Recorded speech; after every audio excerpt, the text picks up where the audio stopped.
Nobody asked me if I wanted to exist.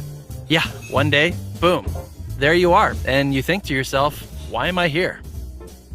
Well, what do you think? Is there a reason we're here? Do our lives have any real significance? Well, that depends On what? on whether or not God exists. Wait, hold on. Are you saying that my life has no significance because I don't believe in God? No, not at all. I'm saying that if God doesn't exist, it doesn't matter what you believe. Our lives would have no objective meaning, value, or purpose. Many atheists themselves recognize this. If atheism is true, life is absurd. Okay, and why do they think that? To begin with, if God does not exist, then the physical universe is all there is. Which means you and I are just accidental byproducts of nature. Right, so? That means we were not intentionally designed, so there's no purpose for us being here.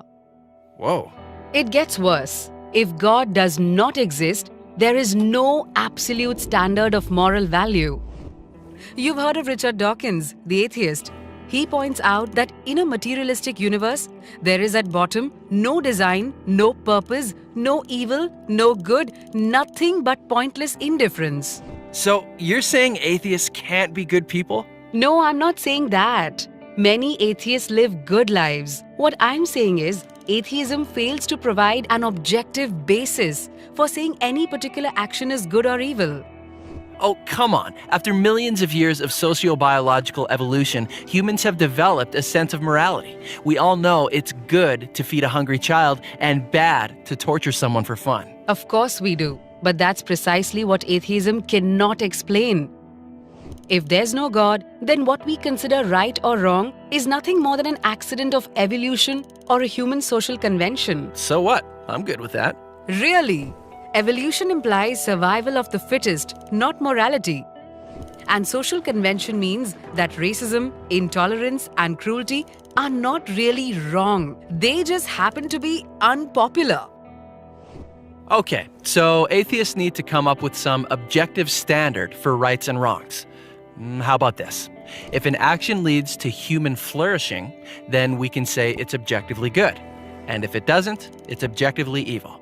But why think that human flourishing is good? Aren't you being species-centric? Why not refer instead to the flourishing of rats or cabbages? Well, And who gets to decide what contributes to human flourishing? Hitler was convinced killing millions of Jews would promote human flourishing. And Margaret Sanger thought forcing poor people to be sterilized would lead to human flourishing. As Guy Nielsen points out, pure practical reason will not take you to morality.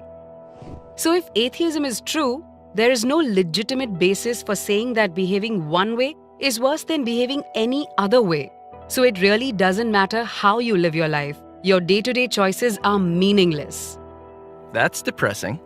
So if there's no God, what happens when you die? Well, nothing. You simply cease to exist. Right. So one person lives a kind, generous, thoughtful life. Another lives a horrible, violent, selfish life. It doesn't matter. In both cases, the outcome is the same: nothingness. So how can their life choices have any objective meaning?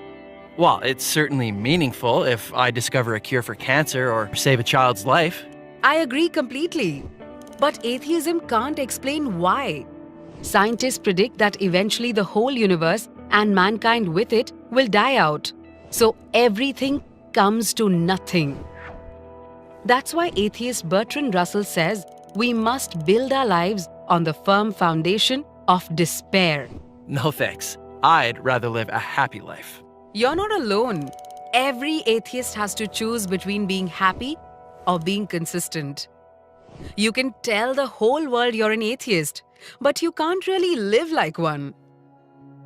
Okay, so you're a Christian. If your God did exist, how would that change anything? If Christianity is true, then each one of us is here for a reason. And life does not end at the grave. And God, He's the absolute standard of goodness. He knows you, He loves you, and He intentionally created you. So your life ultimately does have objective meaning, value, and purpose. That means you can live a life that's both happy and consistent. While that doesn't prove Christianity's true. Agreed. I'm simply pointing out that for Christians, living a life that is both happy and consistent is possible. For atheists, it's not. So what are you going to choose?